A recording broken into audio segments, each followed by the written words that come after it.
नमस्कार दोस्तों, Anoop study zone में आपका स्वागत है। आज हम लोग भारत में पंचायती राज के बारे में पढ़ने वाले हैं, जो कि हमारे एग्जाम की दृष्टि से बहुत ही महत्वपूर्ण है। ठीक है, तो चलिए बिना देर किए स्टार्ट करते हैं आज का क्लास। देखिए, भारत में पंचायती राज का गठन जो हुआ वो सबसे पहले 1882 में लॉर्ड रिपन ने इस प्रस्ताव को रखा था। ठीक है, अब देखिए, अगर आप प्राचीन इतिहास को देखेंगे चाहे मध्य इतिहास को देखें तो आपको पंचायत जो है स्थानीय स्वशासन के रूप में जरूर मिलेंगे। ठीक है, तो उसके बाद जब ब्रिटिश सरकार भारत में आई तो वहां से उन्होंने क्या किया, उन लोगों से पंचायत से कोई मतलब नहीं था, मतलब स्थानीय स्वशासन से कोई मतलब नहीं रहता था। उन्होंने 1773 के रेगुलेटिंग एक्ट से उन्होंने एक जमींदार का पद सृजित किया, जो कि ग्राम को देखता था, उनसे लगान वसूल करता था, उन पर नजर रखता था, जो भी उसकी कार्य थी वो करता था। ठीक है, फिर उसके बाद 1857 के बाद ब्रिटिश सरकार को लगा कि इतने बड़े देश में शासन करना बिना स्थानीय स्वशासन के पॉसिबल नहीं है, संभव नहीं है। ठीक है, तो उन्होंने 1882 ईस्वी में लॉर्ड रिपन के द्वारा एक प्रस्ताव भेजा। 1882 ईस्वी में लॉर्ड रिपन के द्वारा एक प्रस्ताव भेजा, जिसे भारत के स्थानीय स्वशासन में मैग्ना कार्टा कहा जाता है। क्या कहा जाता है?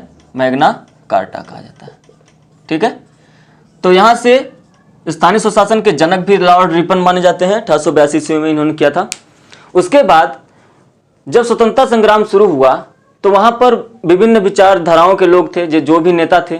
कुछ लोगों का मानना था कि हमारा जो स्वतंत्रता की लड़ाई है वो ग्राम के परिवेश से हो, मतलब जो ग्राम स्वराज के परिप्रेक्ष्य में हो। कुछ लोगों का मानना था ये हमारे रास्ता में बाधा डालेगी। तो यहाँ से ये चीज़ें निश्चित नहीं हो पाई। फिर उसके बाद धीरे धीरे 1947 में देश हमारा आज़ाद हुआ। जब आज़ाद हुआ तो संविधान बनने की नौबत आई। जब संविधान बनने की नौबत आई तो सबसे पहले संविधान सभा का गठन हुआ। जब संविधान सभा का गठन हुआ तो वहाँ पे पंचायती राज का जब परिवेश आया तो वहाँ पे देखेंगे कि कुछ नेताओं की अलग विचारधारा थी, कुछ नेताओं की अलग विचारधारा थी। जो भी वहाँ पे संविधान सभा के सदस्य थे वहाँ पे आम सहमत नहीं बन रही थी। जैसे कुछ लोगों का मानना था, मतलब जो गांधी कहते थे उनके विचारधाराओं के लोग थे। जैसे गांधी जी ने कहा था कि हमारा जो संविधान है वो उसका निर्माण ग्राम स्वराज के लेते हुए बनाया जाए। तो वहाँ पर जैसे डॉक्टर राजेंद्र प्रसाद और टी प्रकाशम जैसे लोग थे, और यहाँ पे भीमराव अम्बेडकर इसके जस्ट विरुद्ध थे। तो यहाँ से ये सब चीज़ें चली। तो इसके क्या हुआ, पंचायती राज को लेकर संविधान सभा में बहुत ज़्यादा बहस हुई। तो लास्ट में क्या हुआ कि के संथानम ने एक प्रस्ताव दिया। इन्होंने कहा क्यों ना पंचायती राज को नीति निर्देशक तत्व में शामिल कर लिया जाए। ठीक है, बाद में क्या हुआ, प्रस्ताव दे दिया गया, इनके प्रस्ताव को मान्यता दे दी गई। उसके बाद जैसे इनके प्रस्ताव को मान्यता मिली तो संविधान में अनुच्छेद 40 का निर्माण हुआ। नीति निर्देशक तत्व में अनुच्छेद 40 का निर्माण हुआ, जिसमें पंचायती राज के बारे में बताया गया, और जिसमें नैतिक जिम्मेदारी जो है वो केंद्र को नहीं राज्य को सौंपी गई। क्योंकि ये राज्य सूची का विषय था इसलिए इसको राज्य सूची में डाला गया था, इसलिए इसको राज्य का नैतिक जिम्मेदारी बनाया गया। ठीक है, तो यहाँ से अनुच्छेद 40 का निर्माण हुआ। उसके बाद 1952 में जब संविधान लागू हुआ, 1950 में लागू हो गया था। उसके बाद 1952 ईस्वी में, एक मिनट, फिर उसके बाद 1952 ईस्वी में देखिए सामुदायिक विकास कार्यक्रम लागू हुआ। ठीक है, उसके बाद 1953 में राष्ट्रीय सविस्तार योजना लागू हुआ। अब इन दोनों योजनाओं के जांच के लिए 1957 में योजना आयोग ने बलवंत राय मेहता के अध्यक्षता में बलवंत राय मेहता समिति का गठन किया।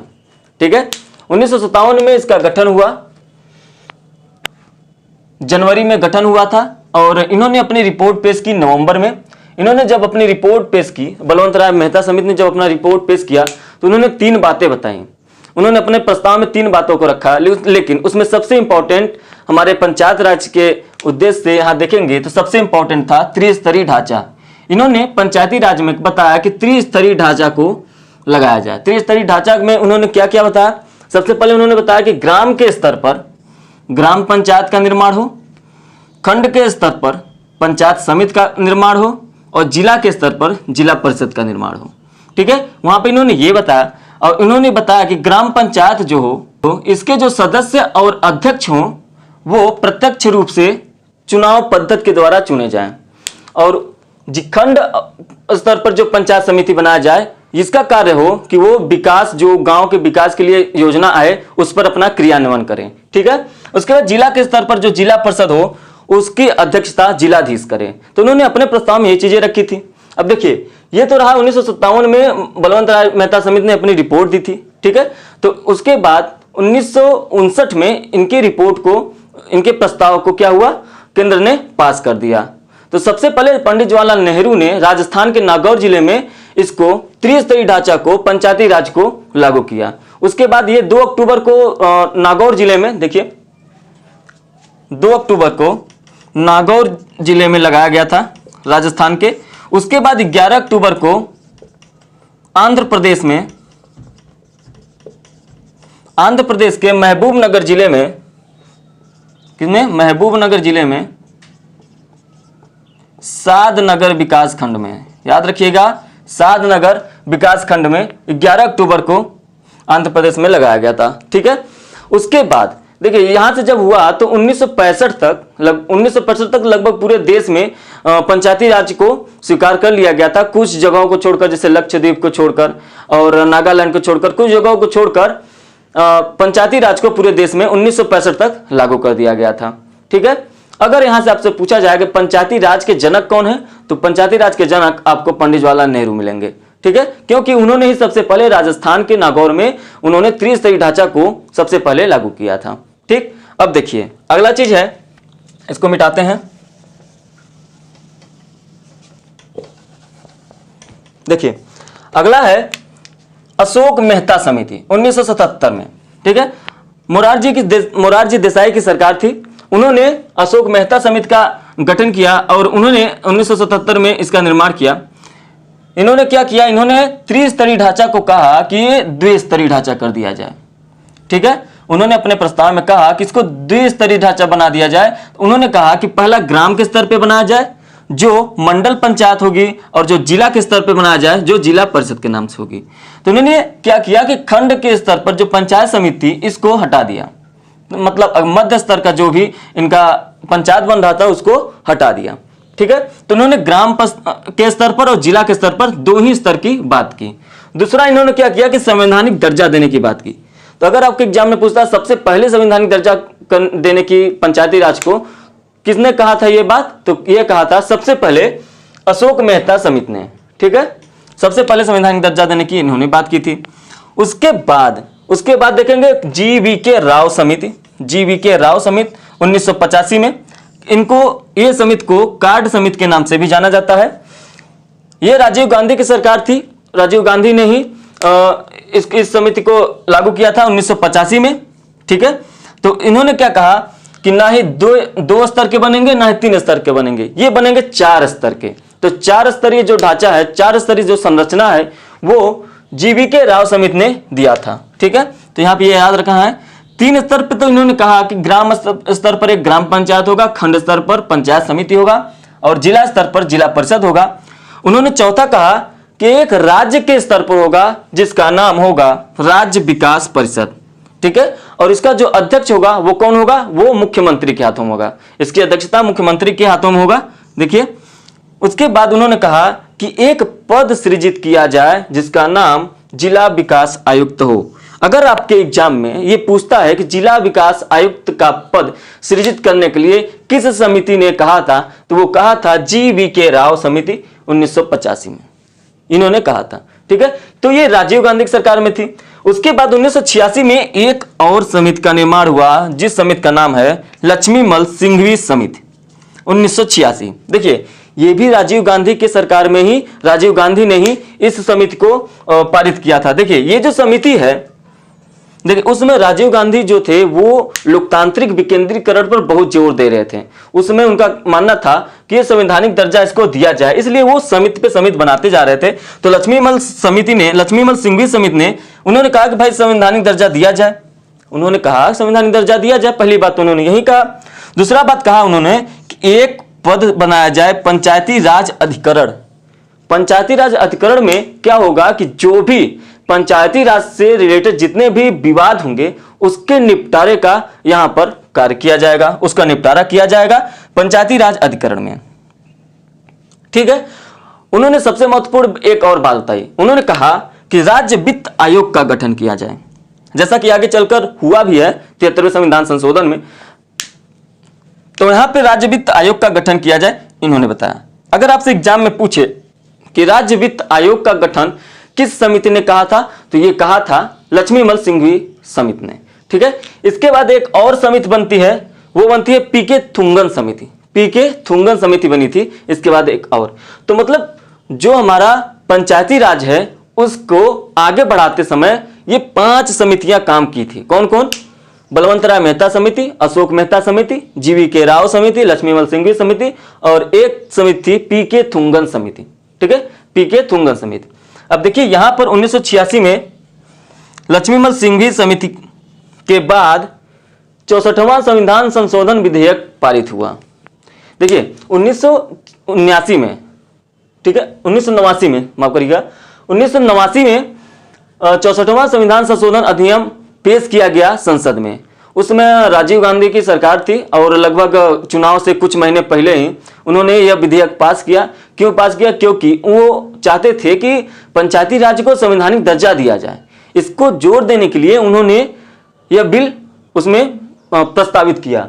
जब ये 64वां संविधान संशोधन विधेयक पारित हुआ तो लोकसभा से तो पास हो गया, लेकिन राज्यसभा में बहुमत नहीं प्राप्त कर सका, तो वो वहां पे मोहर लग गया, रुक गया। ठीक है, उसके बाद क्या हुआ? 1989 में ही राजीव गांधी की मृत्यु हो गई। ठीक है, 1989 में राजीव गांधी की चुनाव प्रचार के दौरान ही मृत्यु हो गई थी। और उसके बाद राष्ट्रीय मोर्चा की सरकार बनी। राष्ट्रीय मोर्चा की सरकार बनी तो उसमें कुछ महीने तक विश्वनाथ प्रताप सिंह प्रधानमंत्री बने और कुछ समय तक चंद्रशेखर जी बने प्रधानमंत्री। तो इन्होंने अपने कार्यकाल में 1990 में इस बिल को एक बार फिर से पारित करने की कोशिश की। 1990 में इस बिल को फिर से पारित करने की कोशिश की। ये जो विधेयक है इसको संसद में पेश किया गया, लेकिन वहां पे क्या हुआ? संसद में पेश हो इससे पहले ही वो सरकार गिर गई। तो यहां से एक ऐसा मोहर लग गया, ऐसा रुक गया कि ऐसा लगा कि अब पंचायती राज में संवैधानिक दर्जा का मिलना बड़ा मुश्किल है। लेकिन 73वें संविधान संशोधन विधेयक जो पारित हुआ, वो पास भी हुआ, वो लागू भी हुआ, वो हुआ 1992 में। ठीक है, 1992 में 73वां संविधान संशोधन अधिनियम जो है वो पारित हो गया। अब इसके बारे में हम लोग जानेंगे, एकदम डिटेल से जानेंगे, क्योंकि इससे ही हमारे पंचायती राज में जितने भी प्रश्न बनते हैं, इंपॉर्टेंट प्रश्न बनते हैं, सबसे ज्यादा प्रश्न इसी से बनते हैं, 73वें संविधान संशोधन से। ठीक है, अब देखिए जो पंचायत समिति है, हम लोग ग्राम परिवेश पढ़ रहे हैं, ग्राम समाज के बारे में पढ़ रहे हैं, तो हमारे ग्राम से रिलेटेड जितने भी चीजें हैं ग्राम पंचायत से, वो 73वें संविधान संशोधन में है। इसके बाद कुछ बातें होती हैं जो नगर पालिका से रिलेटेड होती हैं, जो नगर पालिका से होंगी वो 74वें संविधान संशोधन में, उसको हम यहाँ पे नहीं पढ़ेंगे। ठीक है, चलिए सबसे पहले हम लोग देखेंगे 73वां संविधान संशोधन अधिनियम जो है वो 1992 में प्रस्तावित हुआ और 24 अप्रैल 1993 को यह पूरी तरह से पूरे देश में लागू कर दिया गया। तो इसलिए 24 अप्रैल 1993 को यह पारित हुआ था। तो 24 अप्रैल को पंचायती राज दिवस मनाया जाता है, ये आपको याद रखना है। ठीक है, पंचायती या पंचायत राज दिवस या पंचायती राज दिवस। ठीक, ये कब मनाया जाता है? हर साल 24 अप्रैल को मनाया जाता है। ठीक है, इसमें हमने कुछ चीजें नोट की हैं, आप इसको स्क्रीनशॉट ले सकते हैं। ठीक है, तो सबसे पहले हम 73वें संविधान संशोधन के अंतर्गत हम पढ़ेंगे संवैधानिक दर्जा। ठीक, संवैधानिक दर्जा के बारे में पढ़ेंगे। इसमें क्या कहा गया? अनुच्छेद 243 से 243 ओ तक का निर्माण किया गया। अब यहां पे देखिए एक प्रश्न बनता है, आपको यहां पे ध्यान देने वाली बात है कि अनुच्छेद 243 से 243 ओ, ये ओ है, हाँ 243 ओ तक अनुच्छेद बनाए गए। ठीक, तो ये अगर पूछा जाए कि 73वां संविधान संशोधन कितने अनुच्छेद हैं, तो वहां से आपके ऑप्शन में आएंगे 15 या 16 या 17 या 18। तो बहुत से लोग देखेंगे कि ये 243 से 243 ओ तक है, तो 15 लगा के चले आएंगे ना। लेकिन आपको याद रखना है 243 है एक अनुच्छेद, उसके बाद 243 ए है, उसके बाद बी सी डी, तो 15 तो ए से ओ तक के 15 ही हो गए। उसके बाद 243 से हुआ तो आपके अनुच्छेद हो जाते हैं 16। ठीक, उसके बाद इसी 73वें संविधान संशोधन विधेयक के तहत 11वीं अनुसूची जोड़ी गई और भाग 9 भी जोड़ा गया। ठीक है, दूसरी बात है ग्राम सभा का गठन। सबसे पहले हम लोग ग्राम को जानेंगे। ग्राम क्या होता है, ग्राम सभा क्या होता है।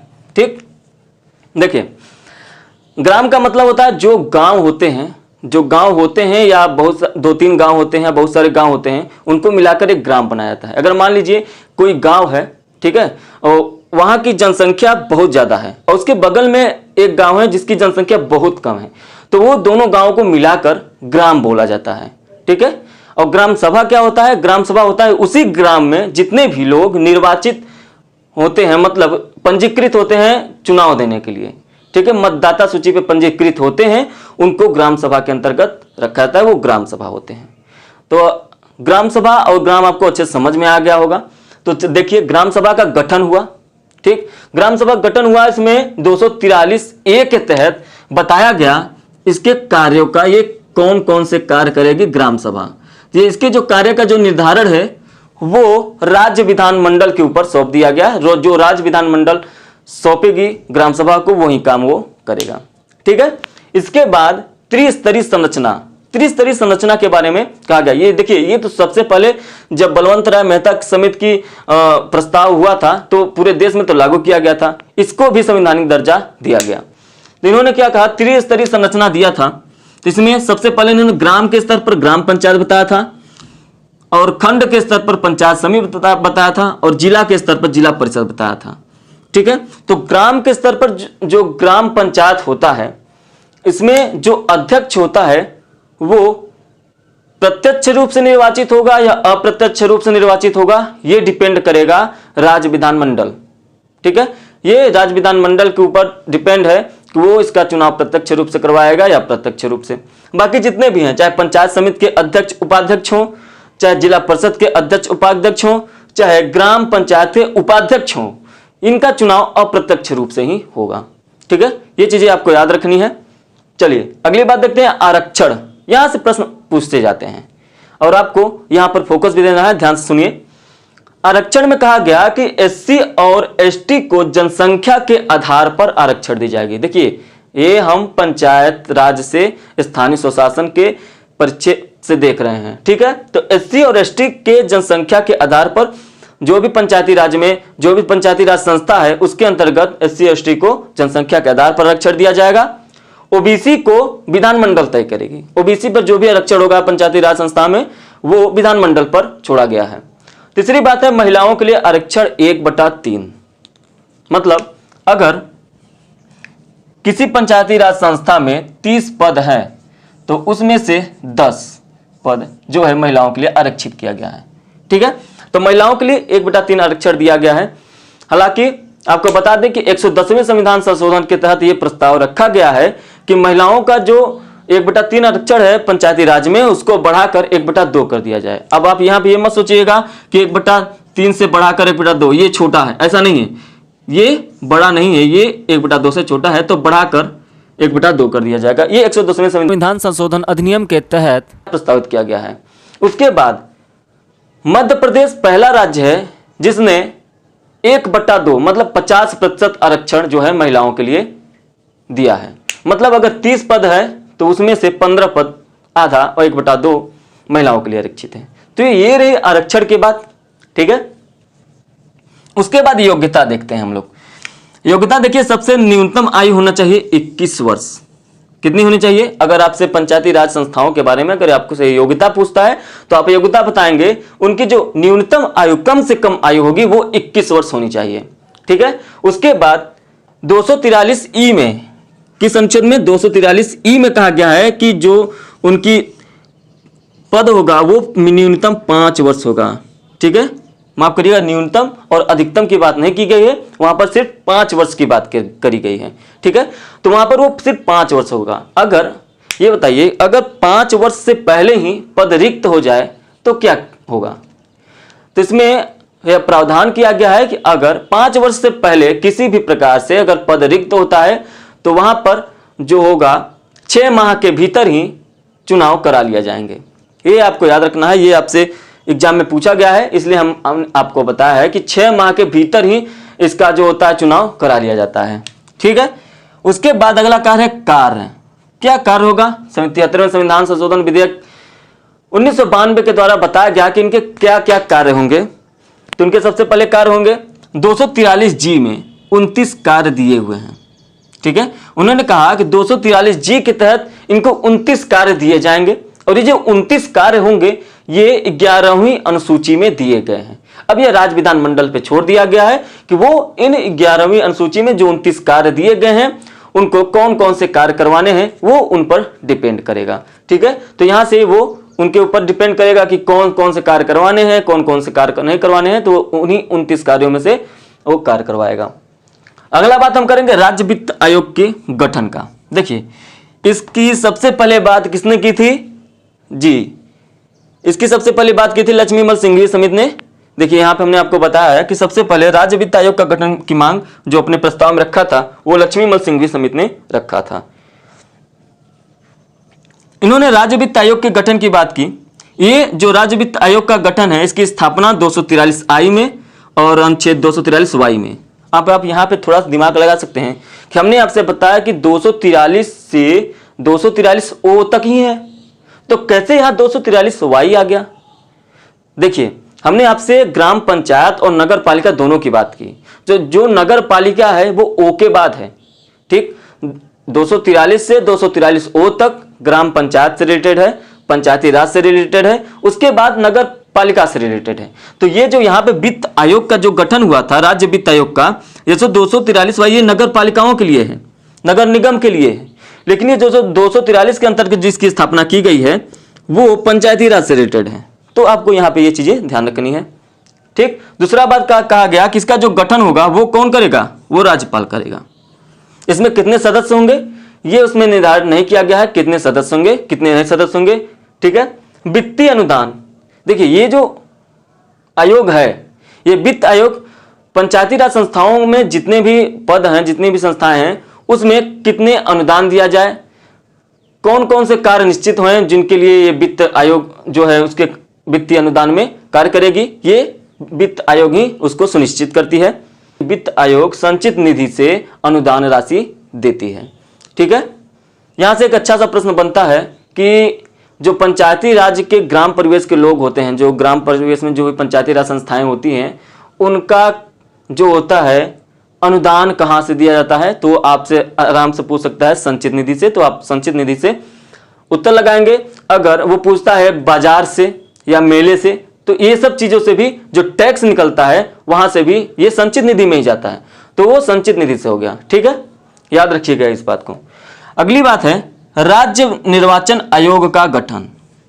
राज्य निर्वाचन आयोग का गठन क्यों हुआ, क्योंकि हमने बताया कि चुनाव तो होगा ही, चाहे प्रत्यक्ष रूप से हो चाहे अप्रत्यक्ष रूप से हो, चुनाव होगा।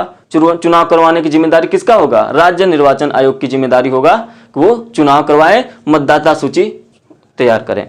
तो अनुच्छेद 243 के में राज्य निर्वाचन आयोग के बारे में बताया गया है। इसका जो राज्य निर्वाचन आयोग है इसका जो पद होता है उसको पद नाम दिया गया है राज्य निर्वाचन आयुक्त। राज्य निर्वाचन आयुक्त, इसका जो नियुक्ति होता है वो कौन करता है, वो करता है राज्यपाल। कौन नियुक्त करता है इसका, राज्यपाल। इसका जो कार्य होता है वो पंचायत राज संस्थाओं और नगर पालिकाओं का चुनाव करवाना होता है, जैसा कि हमने आपको बताया। उसके बाद मतदाता सूची तैयार करना होता है।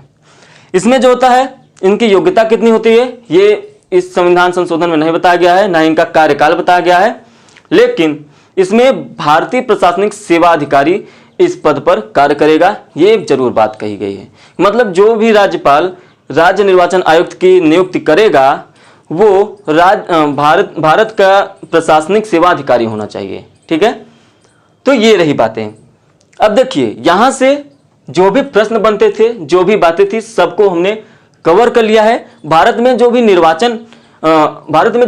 पंचायती राज है उनके बारे में जितने भी प्रश्न आपको अगर डाउट है तो आप प्रश्न वाला क्लास जाकर देख लीजिए। वहां पे सभी के प्रश्न जो भी एग्जाम में आए हुए हैं, जो भी यहां से प्रश्न बनते हैं वो सभी कवर करा दिए गए हैं। आप उस क्लास में जाकर देख सकते हैं।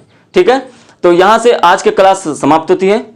आशा करते हैं आपको ये वीडियो पसंद आई होगी। पसंद आई हो तो लाइक करें, शेयर करें और कमेंट करें और चैनल को सब्सक्राइब कर दें। सब्सक्राइब करते समय बेल आइकन दबा दें जिससे अगली क्लास जैसे ही पड़े आपको नोटिफिकेशन मिल जाए।